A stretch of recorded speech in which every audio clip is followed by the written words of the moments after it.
Welcome to another episode of Dr. MC's Self-Care Cabaret podcast. I'm Teresa Melito-Conners, a PhD-level self-care expert in the greater Boston area with a passion for helping others recognize the importance of caring for themselves. Today's episode is a conversation with my friend, Sheree Dunwell. Sheree is an award-winning vocalist, originally from Lynn, Massachusetts. After earning a BFA in opera performance from Carnegie Mellon University, she returned to New England, where she has been performing as a professional vocalist ever since. In 2015, she was named Grand Champion of WCVB's Community Auditions, hosted by Billy Costa. In 2016, she played a featured singing role in the film The Comedian, starring Robert De Niro, Danny DeVito, and Patti Lupone.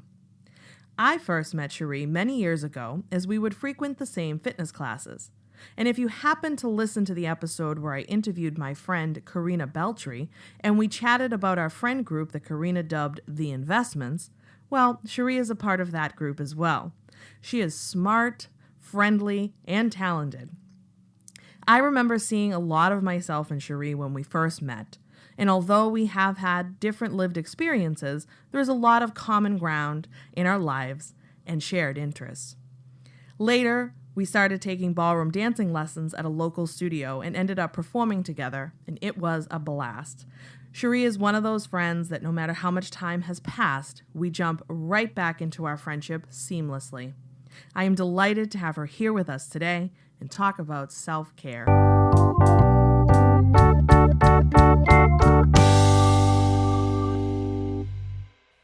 So thanks so much for joining us, Sheree, today here on the Dr. MC Self-Care Cabaret podcast. I'm so excited.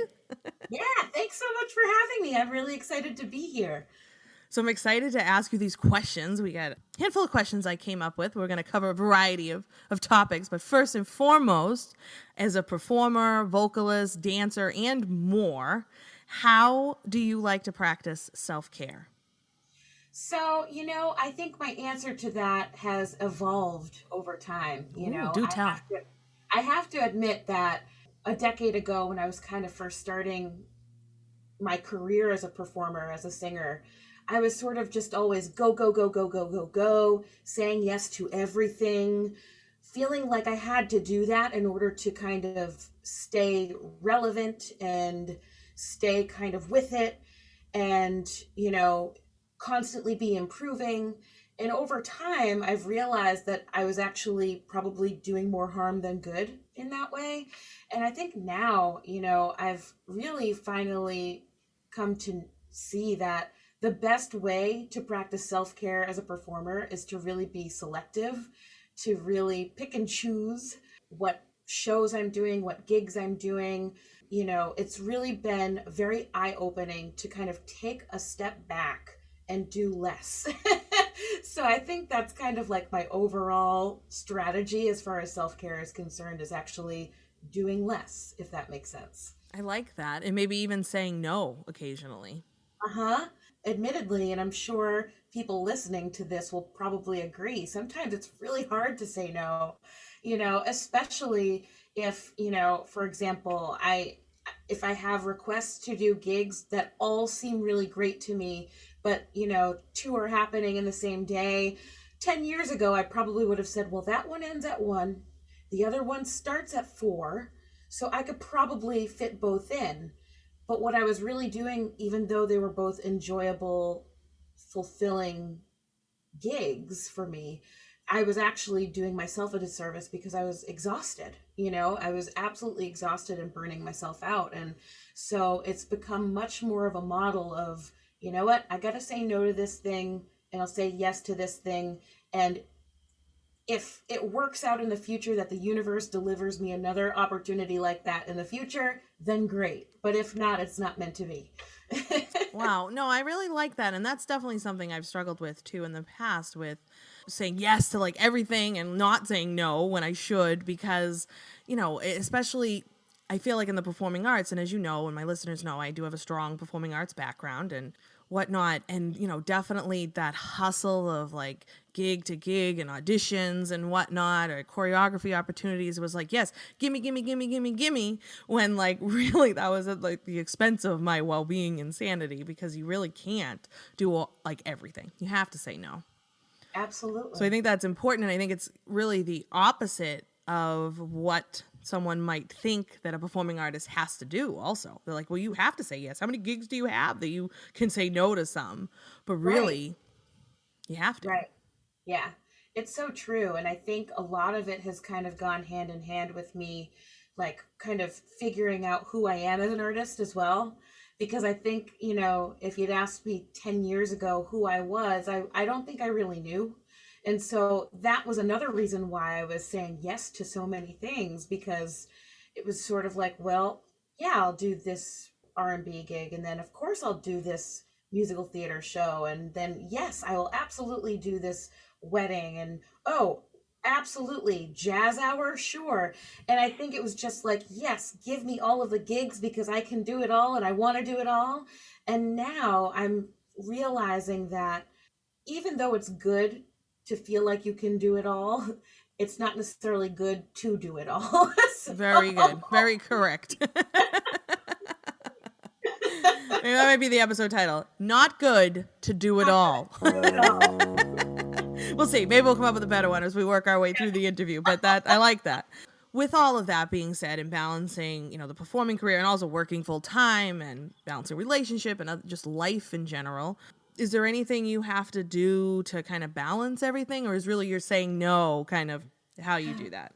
Yeah. So honestly, my way of balancing has been to really focus on the quiet moments that I do have, and actually really, you know, meditation is a huge one. And I didn't really always understand what meditation was.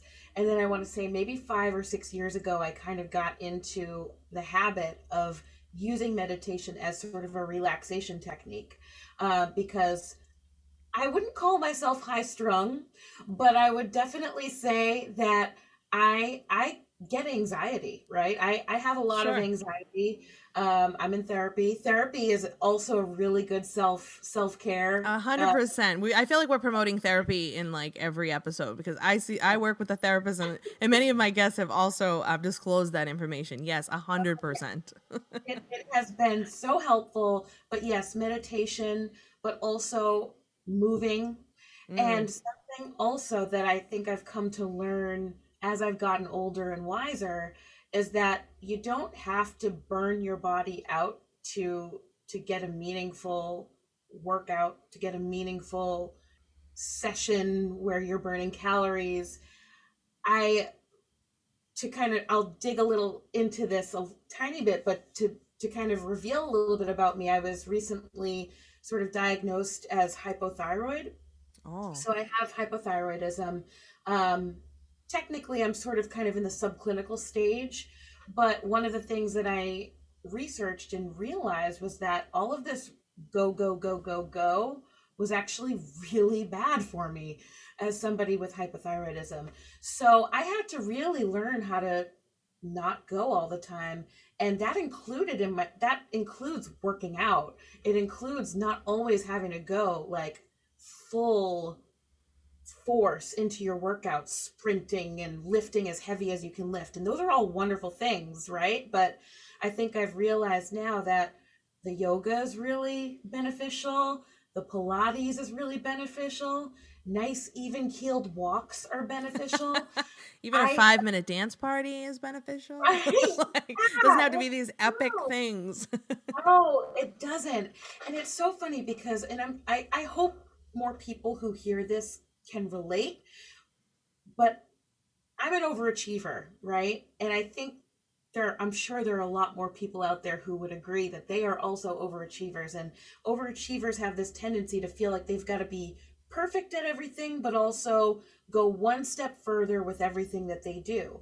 And they never kind of do something because they just want to try it. It's like, I took one dance lesson and now I want to take all of the dance lessons and do a competition. And now I'm going to do another competition. And I don't just go lift weights. I want to do a strongman competition. So it's sort of like, why? You can never just dabble. It has to be like epic. Thing. And I think ultimately my act of self-care over the years has become juggling the things that are important, right? I need the day job. I want to be able to do my gigs. I want to be a performer and a singer and an artist and a friend and a family member and all of these things. But really understanding that when it comes to your self-care, you don't always have to be going full force into everything in your life. You can take a breather. And taking that breather has been so beneficial to me, particularly of late. I love that. And, it's okay to try something and not like it and stop. Like, that's okay. It's true. But we don't tend to do that, though, because like you said, like we get stuck and we're like, oh, we got to go like crazy now and do everything. Everything. I'm not trying to single out women, but I know women in particular, I feel like they just always want to be such rock stars and prove themselves because it's just sort of how it is, especially in the workplace. I know that like as a female in corporate America, you kind of have to feel like you have to do a little bit extra to kind of prove yourself. Sure. And so I think it's kind of like ingrained in women in particular to always be the best at everything that they're doing. And I think that it ends up doing more damage than good sometimes, if we don't allow ourselves to just pause and focus on ourselves for a minute. Yeah.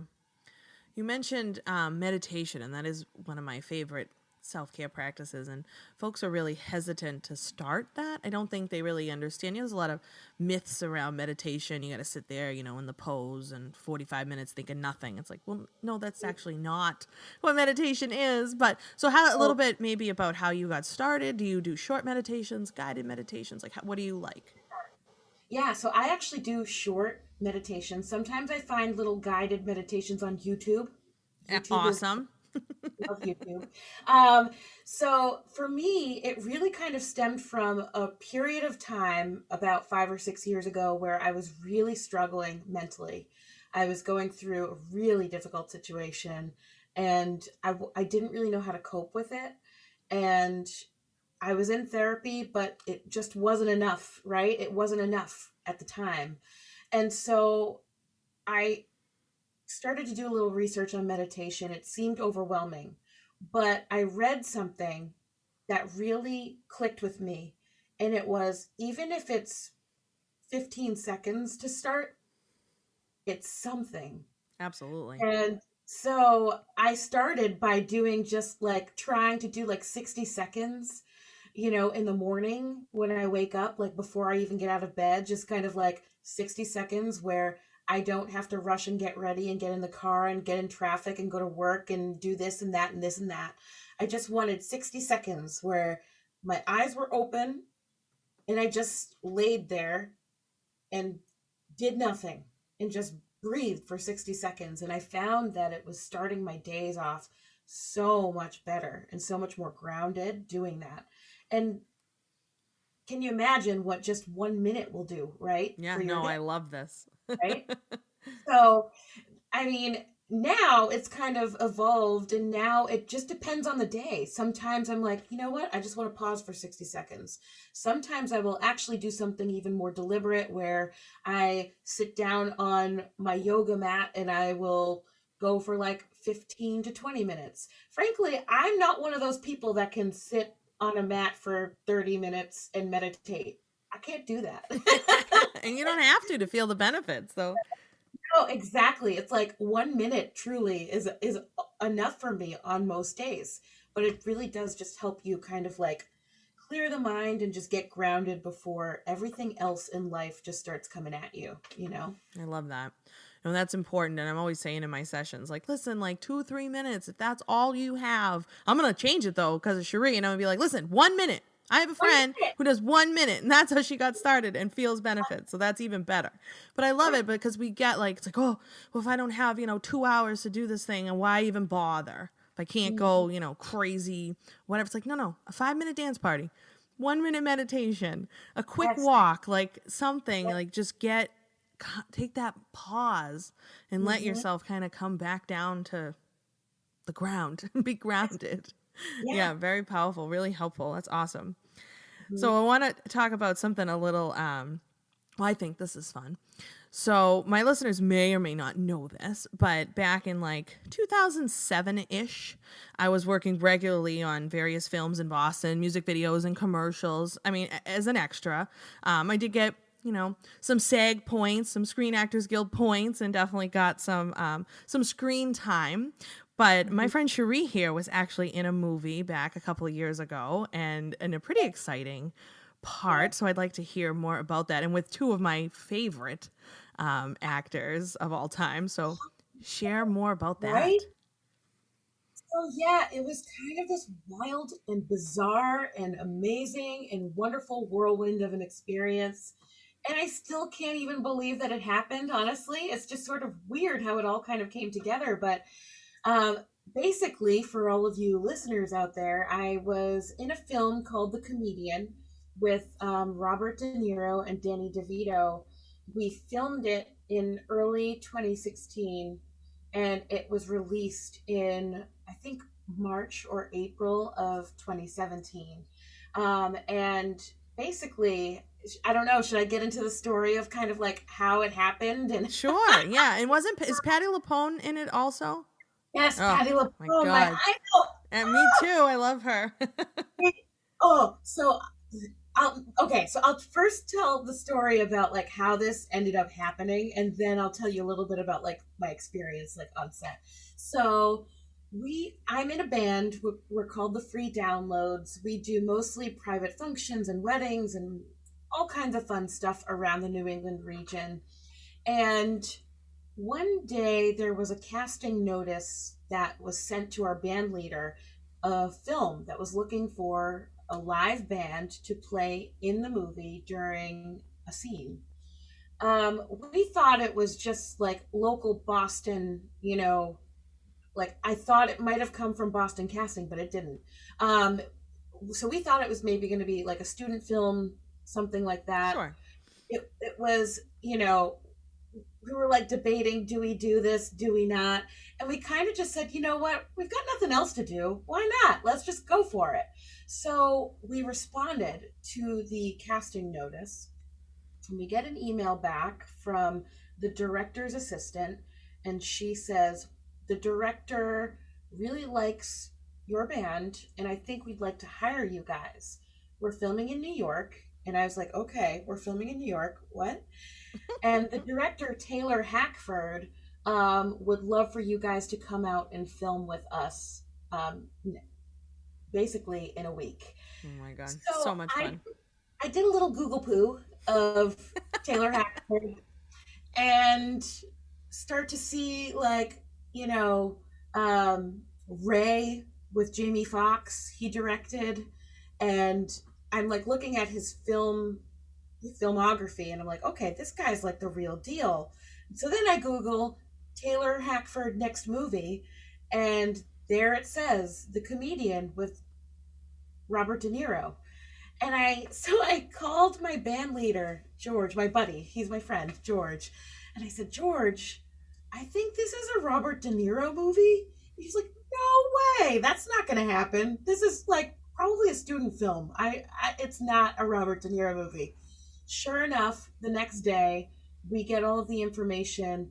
We drive to set a couple days later in New York. We're in like Brooklyn, I believe. And we walk on set, and who's there but Robert De Niro, Danny DeVito, Patti Lupone, Oh my Les God. McCann. And I was like, we literally had no idea what we were even filming. We just knew we had to learn 2 or 3 songs. We showed up, and we just had no idea until we actually got there what was going on. And so basically we filmed for about 36 hours straight, 48 hours ish.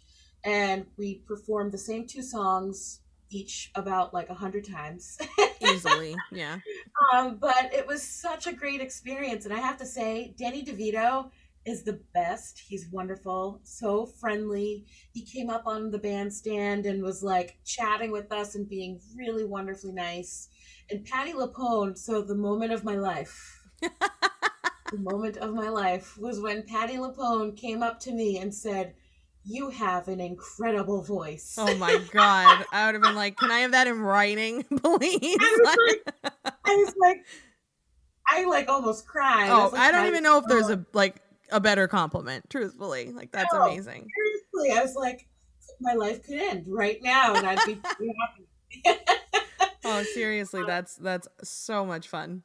So yeah. So fast forward a year later, we got to go to the sort of like crew premiere in New York with all of the cast and the director and everybody. It was a lot of fun, and the movie came out, and it's been kind of fun to just have that as a wonderful memory, have it on my resume, and to be able to say that Robert De Niro and Danny DeVito and Patti Lupone heard me sing. So it's pretty cool. No, that is very, very cool. And it is kind of wild working on a movie set. Like, Patti Lupone never told me I had a good voice, but I definitely had some fun on the movie sets. And it is kind of a wild world, like that pace of those like epic shoots. And I mean, you have timelines, and it's really, you kind of have to see it to believe what all goes into it, but it's a lot of fun, so that is so cool. So along a completely different vein, and I feel like self-care for brides could be a whole section of the self-care cabaret, but I'm wondering, you have a wedding coming up, recently engaged, which is very exciting, so I'm wondering if you've started wedding planning yet, and what that process has looked like, and how are you taking care of yourself through that process? Yeah, so it's interesting that you asked this question, because I have been wedding planning. This is true. We have set a date. It's going to be early next year, April of next year. We've got the location, we've got the caterer now at this point. And I think one of the biggest things, and one of the things that I talked to Matt, my fiance, about was, I really don't want us to be stressed. I really don't want us to stress out about budget, about logistics, about details. I just want this to be kind of fun and relaxed, and I just want it to be a time where family can get together after a really challenging time and just have some fun. And so one of the ways that I've been kind of making sure of that is, I'm not tied to the wedding apps. I'm not tied to like constantly doing things for the wedding. I sort of like pretty much, and I don't know, maybe some folks might call me a bad bride, but I've just been kind of better than a bridezilla, though, I think. You know what? I guess I'm like, that is my goal. I want to be like the anti-bridezilla, because I just like, it matters, right? But it doesn't matter that much. And so, I've really been just trying to focus on things like once a month. And so I pretty much like set aside like one Sunday every month to just check in to make sure, okay, do I need to be making progress on something at this point? And if not, then let's not worry about it. So it's been kind of like interesting, because especially as a wedding singer and someone who's been, I think I've performed over 200 weddings at this point. So you've seen a lot.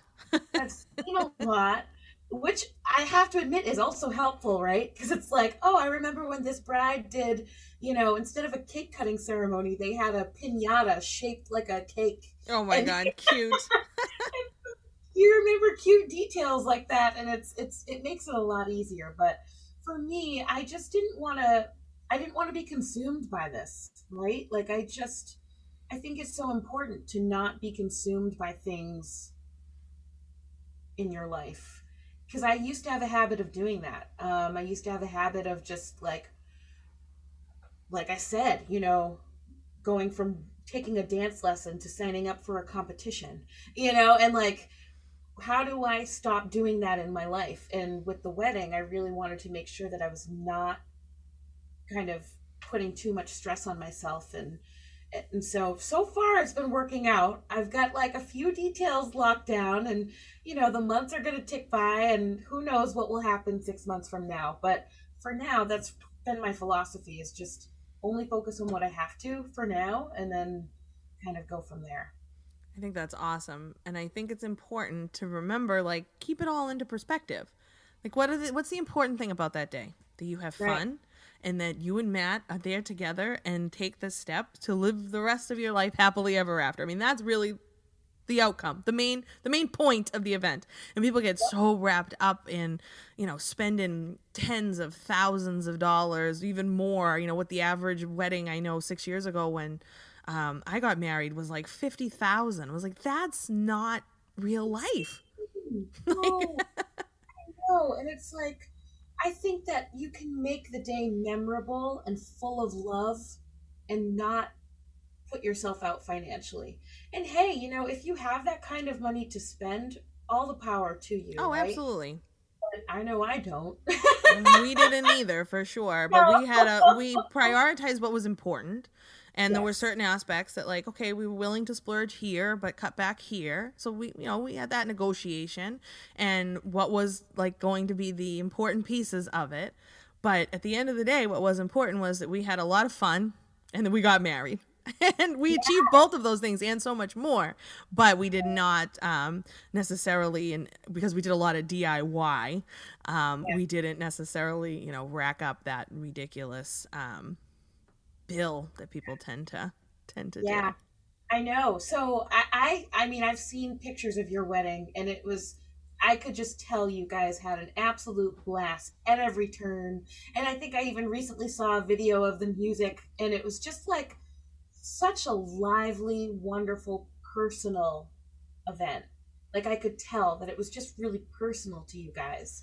And I think that thank you. What makes it so special is like when it's personal to you. Yeah. Well, for our listeners that don't know, and I can share the recent blog post, TDF in New York actually recently wrote a story about it on their blog, and it was because what my husband and I did with both of us having a performing arts background, him being a musician, we actually wrote a wedding ceremony, and it was like a little musical theater performance. So we got married on a stage in a theater, and actually the first theater I ever performed in, which was a very special venue. And like, yes, every moment, every word was crafted with love and lots of intent. And my bridal party had to perform, and some of them were performers, some of them were not performers, and my cousin still mentions the fact that I made her play a vibra-slap, or Jeff actually made her play a vibra-slap during the ceremony. But you know what? Everybody stepped up to the plate. They still talk to me afterwards, so that's good, because it wasn't, I was not a bridezilla, but we definitely had some, we had to rehearse. We were not like a band at all by any stretch. Although we did get offered a Saturday night gig at a dive bar in Lynn after we were doing some open mics, but we didn't take them up on that. But we did. It was a lot of fun. But we rehearsed, we performed together. It was very cool. But so that's exciting. I look forward to seeing the details and what you come up with, and I'm sure it will be lovely and very special. Yeah, that's the goal. I just, like, if I can have a day that is as personal and special as the day you guys had, I feel like that would be an absolute win. So well, thank you. And I'm sure you will have that. And I also think what you said about, staying off of those bride blogs and social media pages. Oh gosh, they're constantly just pushing, spend, diet, do this, do that, like destination this and rules for that. And oh my God, it's horrendous. So like, that's a lot of noise. So like, even beyond just, for brides maybe planning, but just in general, if your social media messaging is not making you feel good, delete, unfollow, unsubscribe. And I just give you a big amen to that, because I mean, I think over the years, I have slowed down my consumption of social media for specifically that reason. And it's funny because I found myself in in a moment actually yesterday where I saw this really wonderful sort of viral series of memes going around where it was sort of like talking about women and successful women and how a woman who on her wedding day is just as successful as a woman who's eating pizza, drinking a glass of wine alone at home. And a woman who becomes a doctor is just as successful and wonderful as a woman who's at home with her child. I think I've seen this collection of images that you're referring to. Yes. And there's one particular little selection that compares a woman who's twig thin, athletic build, and somebody who you would consider a plus size, and saying all women are healthy. And I don't know why I did this to myself, but I decided to go into the comments to kind of dig and see what people were saying. Oh no. It was just the bad wrong. See, this is why everyone at home, don't do it to yourself. Don't do it. Don't read the comments. Right. Because I started reading the comments and it was people saying, I don't understand why we're continuing to think that being obese is okay and being overweight is okay. And for everyone who's sitting at home who doesn't know me, I am a thick girl. I have been a plus size girl my entire life. So I was reading these comments and thinking to myself, what the heck do these people know? And I started like typing out this like tirade of you guys don't even know I'm overweight and I've run 8 marathons and I can bench press and squat and I can probably outrun you. So what do you think is the definition of healthy, right? And then I just realized that by engaging, I was just gonna harm myself, really.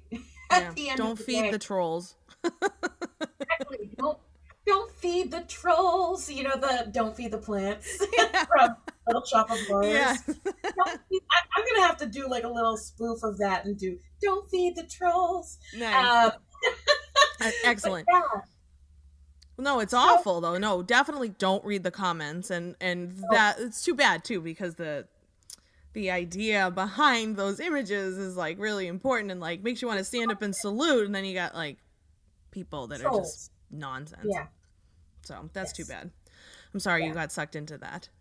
Well, moral of the story is that, just do yourself a favor and just don't engage. It's not worth it, because at the end of the day, what you choose to engage in is only going to affect your well-being, your heart rate, your cortisol levels. Absolutely. Like, really, and do you want to be taking in that poison, right? Right. No, it's like the quote, holding on to anger is like drinking poison and expecting the other person to die. Yes, exactly. Yes, that was the exact quote I was thinking of. Like, really, and you can't do that. You just can't. It's not healthy for you. Yeah, no. Also, I've just decided, since we did come up with Don't Feed the Trolls, and now there's going to be a theme song to go with it, we're changing the episode title. It's now going to be Don't Feed the Trolls. Trolls. Awesome. Oh my goodness. Such good advice. We were giving really good advice here today.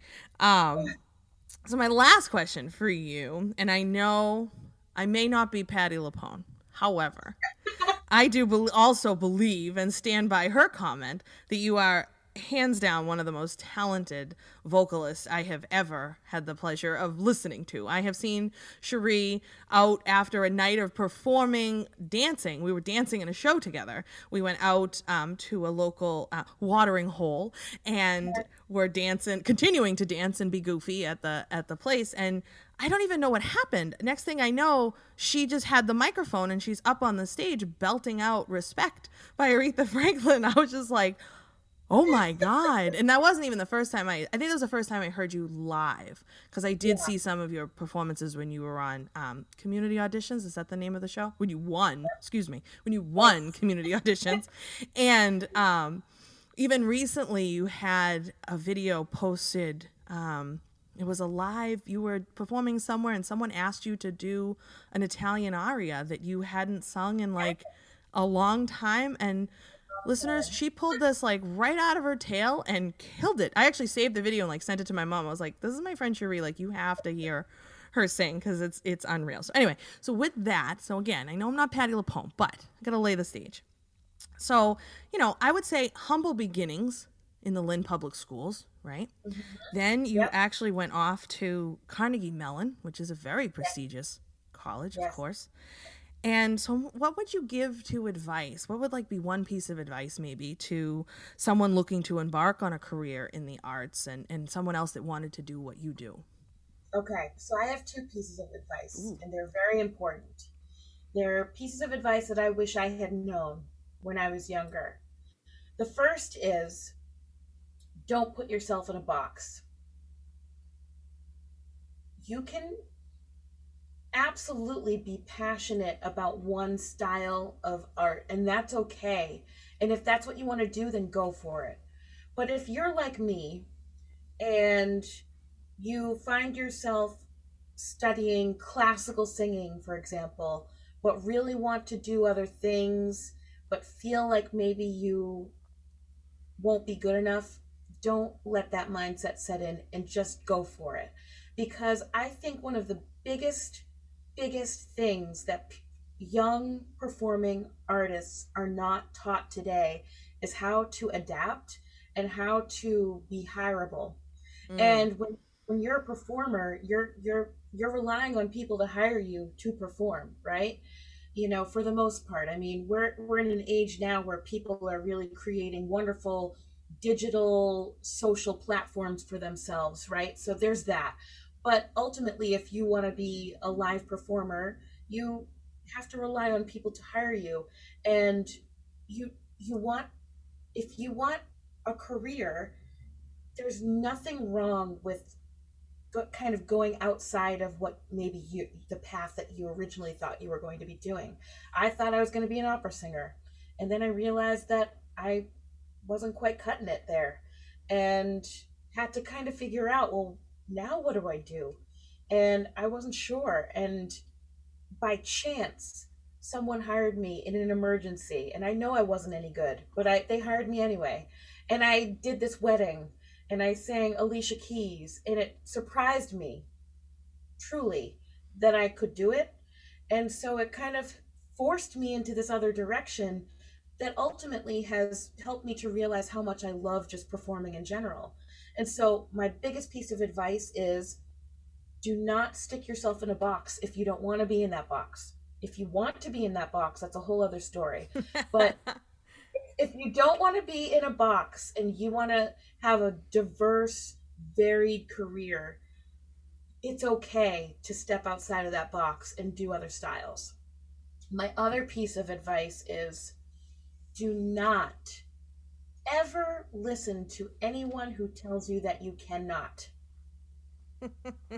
I think both of these pieces of advice are transferable to other careers and paths in life in general. So tell me more about that one. So, I went to Carnegie Mellon, and it was a wonderful school. And I really and truly feel very grateful and privileged that I had the opportunity to go there. Looking back on it, I'm surprised I got in, frankly. Don't tell anyone I said that. Just kidding. We're on a podcast.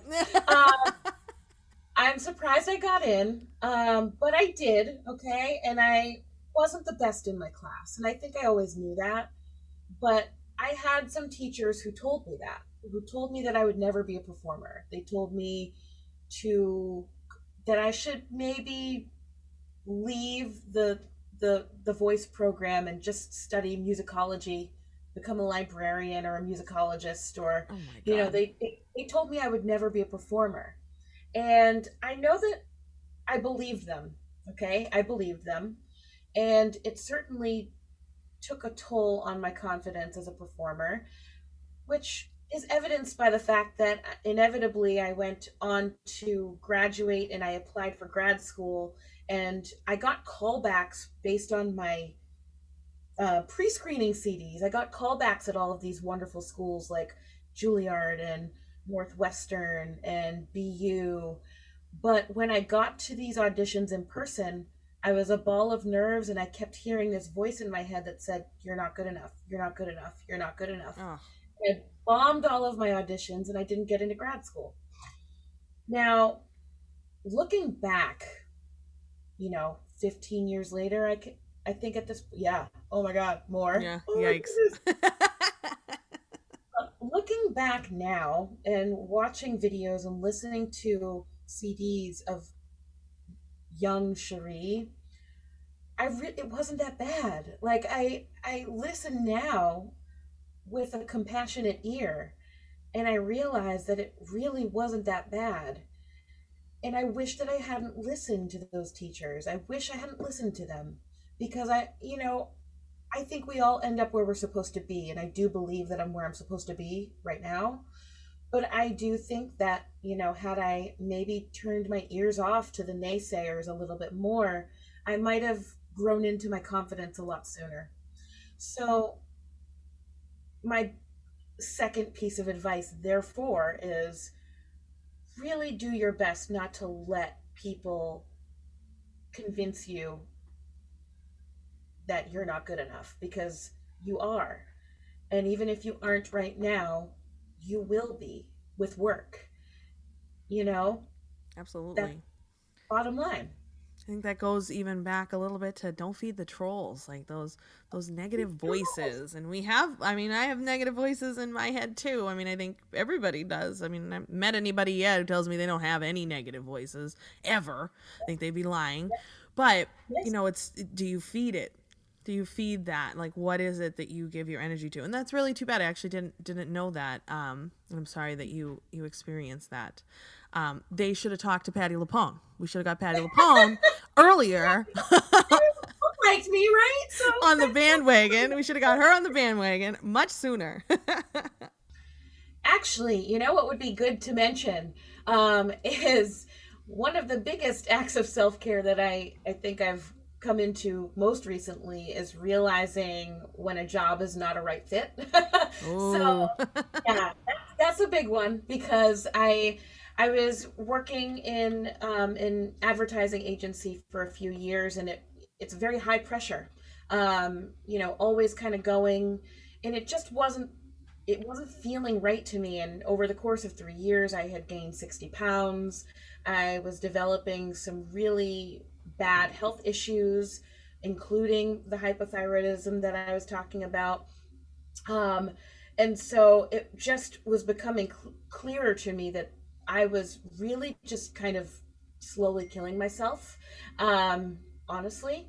So I went to my employer and basically asked, for a bit of a break for my health, and they agreed to it. And during that break, I finally had the headspace and the time to realize like what I had been putting my body through, and that I started feeling a lot healthier. I did a follow-up with my doctor, and things were improving. I was working out again and eating better and focusing on, really healing. And I realized that if I went back, that I would be doing myself a disservice. So ultimately I decided to just take the plunge and not return, and kind of try the music thing full time to see how that goes. But ultimately what I realized is that there's no amount of stress at a job that I think, a salary can compensate for. Oh, 100%. And, even though I think, I was financially more comfortable than I might be moving forward for now, I do think that sometimes your health is just not worth it. Right. You really can't put a price tag on well-being. Yeah. Your health is not a currency. So. Ooh, another good saying here. Sure, it's full of them. Your health is not a currency. My goodness, that's awesome. No, and it's true though. We get stuck in this, and of course we're motivated by financial reasons, of course, and so we stay in positions sometimes that are just really toxic and just not good for our health, and then we end up. You hear those tragic stories where people, work their whole lives to retire and work multiple jobs, and then they, after retirement, they something terrible happens, they end up not getting to enjoy it at all, either with the health diagnosis or even, death, whatever, like not getting to really reap the rewards of working so hard for all those years. So that's a powerful lesson. Yeah. And it's a risk. It's right. Like there's nothing guaranteed. And sometimes I wake up and I'm like, I don't know what I'm going to do. But one thing I do know is I've never felt better. And that to me is just the biggest indicator that I'm on the right track. Yeah, because you can't put a price tag on that. Yeah. Well, thank you for sharing that. I do appreciate that. So I'm wondering, though, where can we find you? I want my listeners to hear you and follow you. You've been doing so many awesome things and performing virtual concerts. And so what do we got going on and where can we find you? I got lots going on, and currently I'm doing a run out in P-Town. I'm doing a Whitney tribute show. That's underway. And I love P-Town, so you get double bonus. You get Sheree and the fun of P-Town. Very cool. Town, you can't lose. Sheree, in case we have anybody listening who's not from the Massachusetts area, will you tell us what P-Town is? Yes, so P-Town is short for Provincetown, which is pretty much the tippity tip of the Cape. So if you've ever been to the Cape here in Massachusetts, Provincetown is pretty much as beautiful as it gets out on the Cape. And it's been a lot of fun to be able to perform there and have a residency there. So that's awesome. And are you still doing your virtual concerts at all, or? So it's funny you mentioned that, because I was basically doing a virtual performance residency through Tin Pan Alley, which is in P-Town. And that stopped now that they're doing the shows actually live and in person. But I do think that I am going to continue to do some virtual shows via my Facebook music page, which is Sheree Marcelle. So I will still continue to do those when I can on Friday evenings. So feel free to kind of give my page a like if you're out there and feel like checking me out on Facebook. I will definitely post when I next do a virtual show. So great. And we'll be sure to link to that too, so folks can find you easily and follow along. And is that what that video is of you singing that aria? Does that live on there too? Yeah, I posted it there. Yes, I did. So you'll be able to see it there. Perfect. Well, thank you so much for joining us here today. That was wonderful to chat with you and even learn more about you and your background. And thanks again. Thank you for having me. It's such a delight.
That was such a great convo.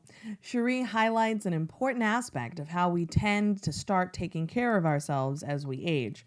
All of a sudden, self-care becomes a priority.